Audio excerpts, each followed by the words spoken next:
आप देख रहे हैं श्री हरि कृपा आश्रम चैनल। संस्थापक स्वामी श्री हरि चैतन्य पुरी जी महाराज।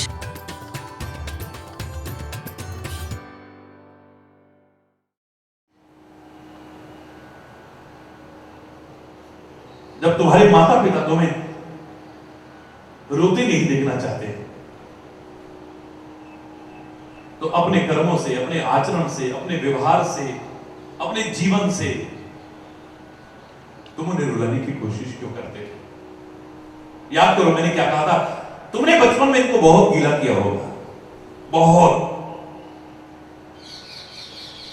बहुत गीला किया होगा, उनके आंचल को गीला किया होगा, उनकी गोदी को गीला किया होगा। लेकिन अब बुढ़ापे में दुख के कारण उनकी आंखों को गीला करने की कोशिश की।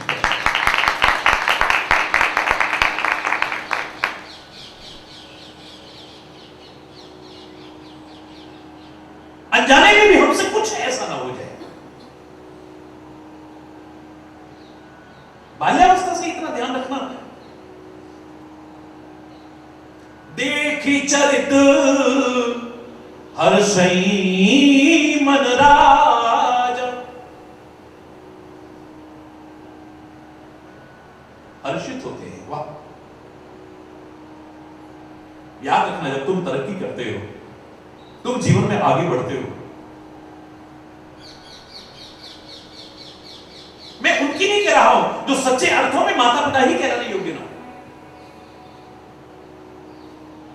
शास्त्रों ने जहां माता पिता को भगवान का रूप कहा है, मैंने खुद कहा था आपसे, वहां यह भी कहा है माता शत्रु पिता वैरी ये बालूर पाठित। वो माता पिता कहलाने योग्य नहीं है, जो बच्चों को अच्छे संस्कार नहीं देते और अच्छे संस्कारों की तरफ जाने में रोकते हैं। अच्छे संस्कार तो तभी देंगे जब हमारे अच्छे संस्कार होंगे। हमारे अच्छे नहीं, हम क्या बच्चों को अच्छे संस्कार दें? जो बच्चों को अच्छी शिक्षा नहीं देते हैं, अच्छे संस्कार नहीं देते हैं, उनको तो एक दिन रोना ही पड़ेगा। रुलाएंगे, अच्छी हो जाने से अगर रोकेंगे हम, एक दिन रुलाएंगे।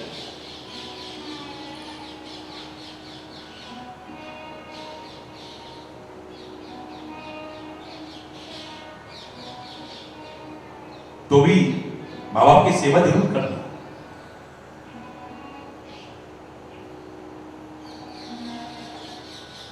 लेकिन उनका मन तुम्हें देख करके प्रसन्न होगा, क्योंकि तुम उनके विपरीत चल रहे हो। प्रहलाद को देख करके कभी हिरण्याकश्यप प्रसन्न नहीं हो सकता, क्योंकि वो जय श्री हरि बोलता है और उसे लगता है कि श्री हरि मेरा तो शत्रु है।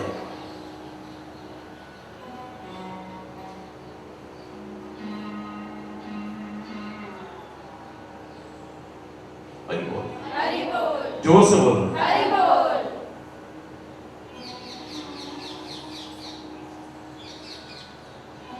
अपवाद स्वरूप ऐसा चाहे हो, लेकिन मैं फिर कह रहा हूं, इस बात को हमेशा जीवन में गांठ बांध लो कि कुछ ऐसा जीवन जियो तुम्हारे माता पिता का, तुम्हारे सदगुरु का, यहां तक कि तुम्हें इस दुनिया में भेजने वाले परमात्मा के दिल को खुशी हो, हर्ष हो, प्रसन्नता हो।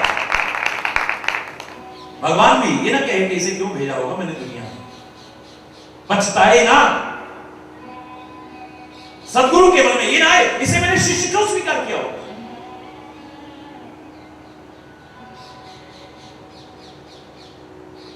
माता पिता के मन में धोखे से भी कभी ना आए इसको क्यों पैदा किया होगा। श्री राम सदा आचरण परिपूर्ण जीवन जीते हुए, मर्यादित जीवन जीते हुए,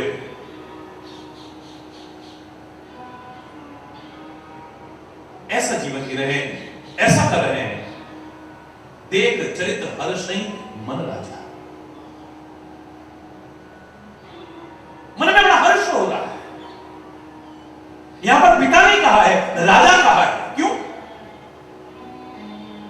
राजा के मन में एक होता है, इस राज्य को चलाने वाला आगे मुझे एक योग्य उत्तराधिकारी मिले। इस इसके जीवन को देख करके, इसके आचरण को देख करके, इसकी दिशा और दशा को देख करके लग रहा है इससे योग्य उत्तराधिकारी और हो ही नहीं सकता। अपने कुल की परंपराओं को हम आगे बढ़ाने वाले बने, बुरी परंपराएं हमें हटाएं। श्री राम ने सारी परंपराएं नहीं बढ़ाई है माता पिता की। शूर्पणखा ने जब कहा था मुझसे विवाह करो, श्री राम ने कहा कि मेरा विवाह हो चुका है। बोले तुम्हारे पिताजी जब अनेक विवाह कर सकते हैं तो तुम दूसरी शादी नहीं कर सकते हो। बोले मेरे माता पिता क्या करते हैं मैं ये नहीं देखता हूं, मेरे माता पिता जो अच्छा करते हैं उसे ही अपनाने की कोशिश करता हूं। जो मुझे माता पिता का नहीं अच्छा लगता है मैं उसे नजरअंदाज कर देता हूं, उसे अपने जीवन में नहीं अपनाता। मेरे माता पिता बीड़ी सिगरेट पीते हो, मैं उनका आज्ञाकारी पुत्र तभी हूं जब मैं भी पीऊं, ये मूर्खतापूर्ण चिंतन है। मेरे माता पिता अगर नशा करते हैं, शराब पीते हैं, गलत आचरण करते हैं, बेईमानी करते हैं, रिश्वत खाते हैं, भ्रष्टाचारी हैं, मैं भी ऐसा बनूं तभी उनके पथ का चलने वाला हूं, ये मूर्खतापूर्ण चिंतन है। अपने माता पिता की, अपने कुल की अच्छी अच्छी परंपराओं को आगे बढ़ाने वाले बनो, तब ऐसा देखी चरित हर्षई मन राजा। मन ही मन में बड़े हर्षित होते हैं। हमारे भी जीवन को, आचरण को, कर्मों को, व्यवहार को देख करके बड़ों के मन में प्रसन्नता हो, सीखना चाहिए। ये खाली गाने की चीज नहीं है मात्र, ये खाली सुनने और सुनाने तक ही ना रह जाए, जीवन में अपनाने जाए। व्यापक अकल अनीह अज निर्गुण नाम नरू,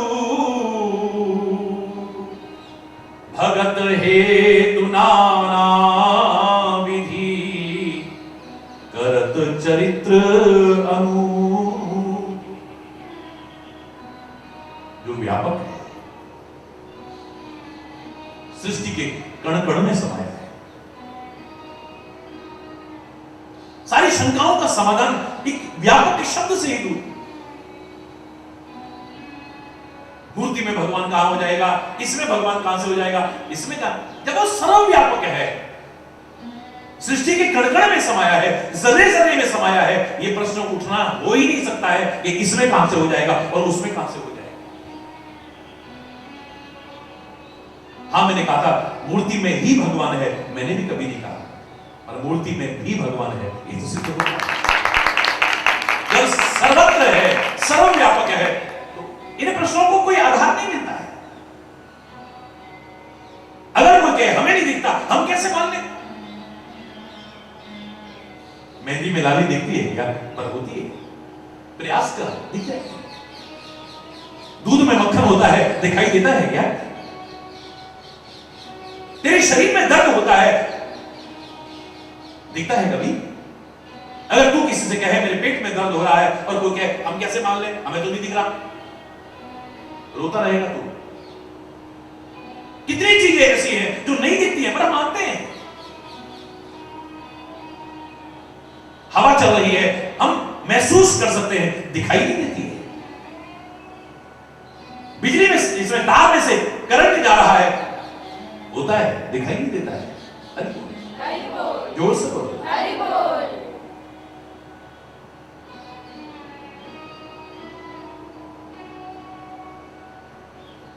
मेरे शरीर में अग्नि तत्व भी है, जल तत्व भी है, पृथ्वी तत्व भी है, आकाश तत्व भी है, वायु तत्व भी है, क्या दिख रहा है? हरि बोल, हरि बोल। जब तक न दिखे हम कैसे मान लें? ये तो तुम्हारी अज्ञानता का, अल्पज्ञता का परिचय होगा।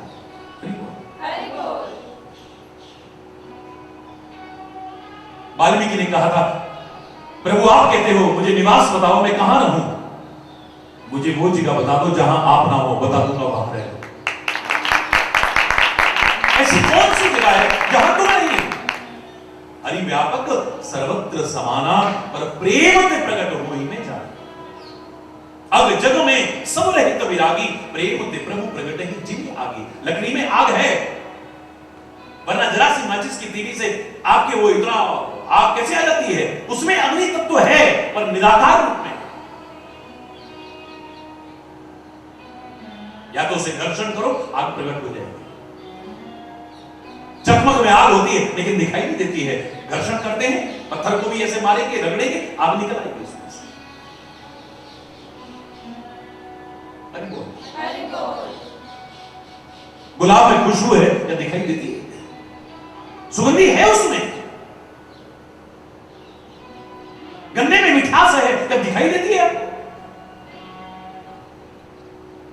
खाने की कोशिश कर, पता लग जाएगा क्या रस है। प्रयास कर उसके लिए।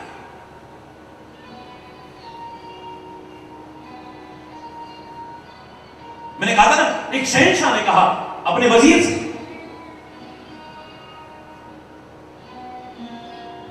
अपने मंत्री से, वो दुनिया में भगवान सबसे बड़ा है, वो खुदा सबसे बड़ा है। बोले हां जाओ।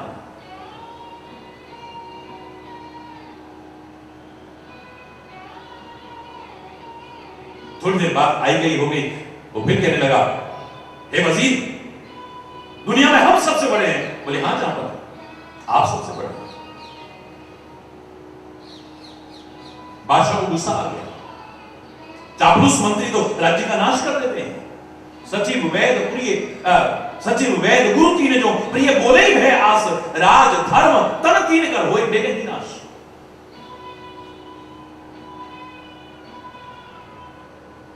मंत्री अगर किसी डर या लालच के कारण प्रिय बोलेगा, राज्य का नाश हो जाएगा। डॉक्टर किसी डर या लालच के कारण प्रिय बोलेगा, मेरे को डॉक्टर ने ऐसा बोल दिया, मेरे को डॉक्टर ने ऐसा बोल दिया, अरे उसकी कोई दुश्मनी है तेरे से? जो तुम्हारा भला चाहते हैं वो अगर तुम्हें दुश्मन नजर आते हैं, तुमसे बड़ा मूर्ख दुनिया का और कोई नहीं हो सकता है। तुम्हारे शरीर का नाश हो जाएगा यार।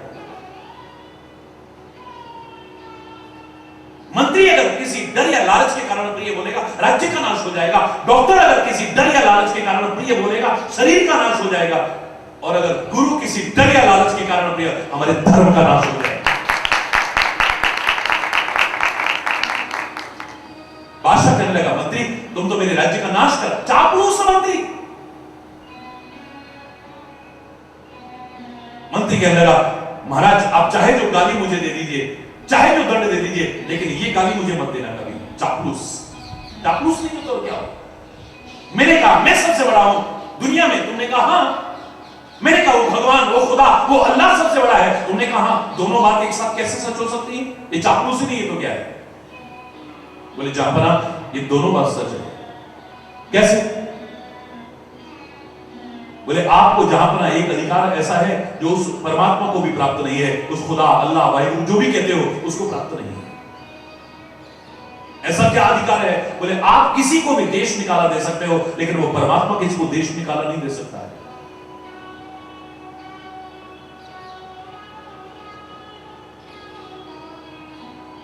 विचार करने का, बहुत विचार करने के बाद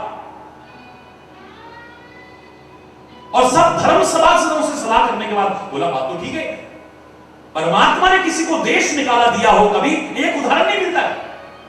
मैंने कईयों को दिया। ओ फिर तो हम उस परमात्मा से भी बड़े हो गए, खुदा अल्लाह से भी बड़े हो गए। फिर वो हमसे बड़ा कैसे हुआ? हरि बोल। बोले जहापना इसी बात से वो आपसे बड़ा है, क्योंकि आपके देश की एक सीमा है, उसके बाहर भी कुछ है, तभी तो आप देश निकाला दे सकते हो। उसके बाहर तो कुछ है ही नहीं, देश निकाला देगा कहां? असीम है वो, उसकी कोई सीमा नहीं। तुम उसके सामने बहुत छोटे हो, तुम्हारे बाहर भी कुछ है, तुम्हारे राज्य की सीमा के बाहर कुछ है, तभी तो आप उसे देश निकाला दे सकते हो। साउथ तो सारी सृष्टि में समाया है, कहां भेजेगा किसी को? देश निकाला कहां देगा?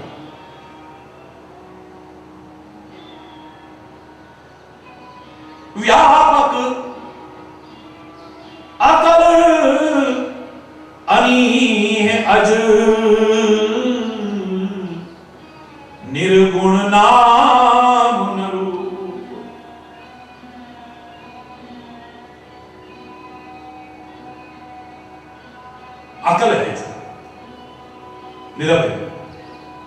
अनील, जिसकी कोई इच्छा नहीं, इच्छा रहित है, जो अज है, यानी जिसका कभी जन्म नहीं होता है, क्योंकि जिसका जन्म होगा उसकी मृत्यु होगी। जन्म के साथ मृत्यु अवश्यंभावी जुड़ जाती है। अज है, निर्गुण है, उसका क्या नाम कहें, उसका क्या रूप कहें, या उसका क्या रंग कहें।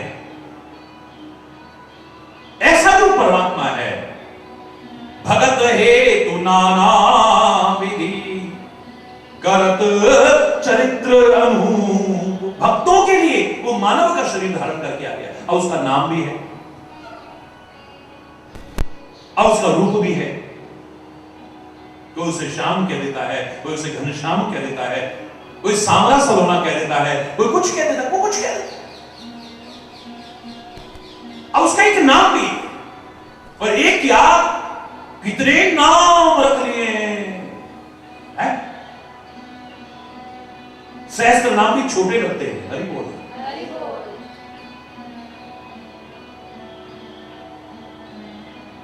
जिसका कोई नाम नहीं था, जिसका कोई रूप नहीं था, जिसकी कोई इच्छा नहीं थी, जो सर्वव्यापक था, जो अजन्मा था, इसका उल्टा देखने को मिल रहा है। और उसकी इच्छा भी है, निज इच्छा निर्मित तनु माया दुर्गोपा। इच्छा रही थी, अब इच्छा भी है। अजन्मा का जन्म भी हो रहा है, अब उसका एक नाम भी है, उसका एक रूप भी है। काहे के लिए? भगत है, इन भक्तों को आनंदित करने के लिए।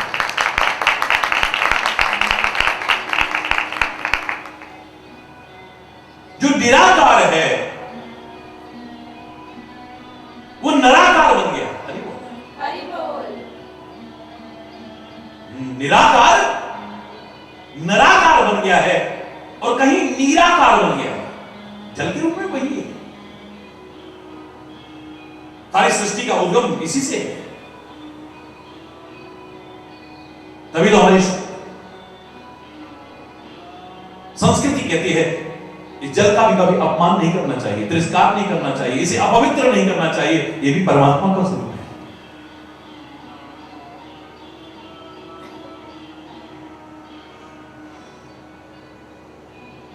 करत चरित्र अनूप, जिसकी कोई उपमा नहीं दी जा सकती, ऐसे चरित्र कर रहा है।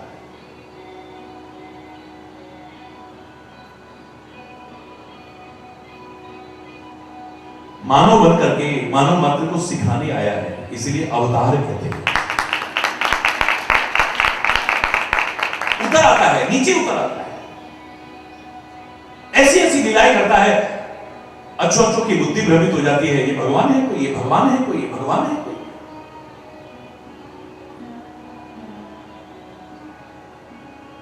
लेकिन काहे के लिए कर रहा है? मानव मात्र को सिखाने के लिए कर रहा है। स्वयं अपने जीवन के आचरण में उतार करके सिखाने की कोशिश कर रहा है, जिसमें विभिन्न अवतारों में श्री राम का मर्यादा पुरुषोत्तम का स्वरूप तो जन जन के लिए अनुकरणीय है, अनुसरणीय है, प्रेरणा का स्रोत है।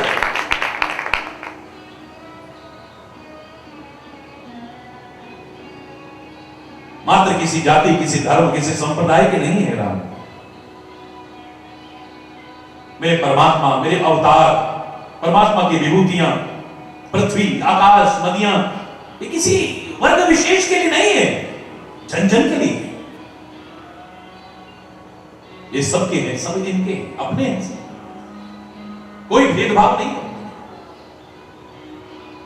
बिना किसी भेदभाव के कोई भी इनके जीवन और आचरण से लाभ उठाना चाहे उठा सकता है। खुला आह्वान है, खुला आह्वान। हरि बोल।